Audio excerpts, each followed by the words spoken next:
What is rise? The rise of a pair of pants is the distance between the crotch seam and the waistband. There are three main types of pant rises: low, medium, and high. Let's briefly go over each one, starting with low rise. Low rise pants are the most popular type of pants for men.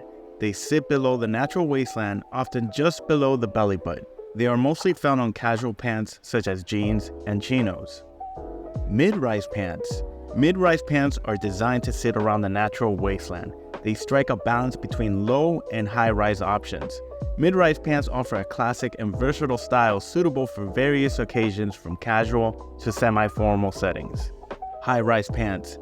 High-rise pants have a higher waistband that sits above the natural waistline. They provide a more traditional and conservative look while also offering ample coverage and can be well suited for formal or professional environments.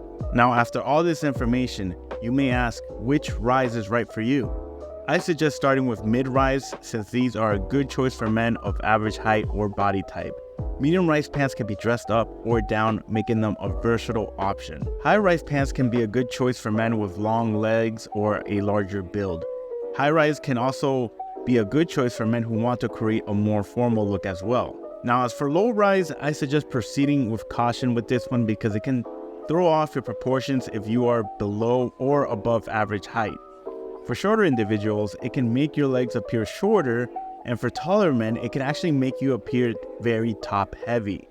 Not to mention, it can also make your stomach more pronounced if you have a bit of a gut. And that wraps up today's video. Thank you so much for watching, and if you got something out of it, please make sure to hit that like button. It really helps me out and it motivates me to continue to make these how-to videos. Also, make sure to subscribe as well.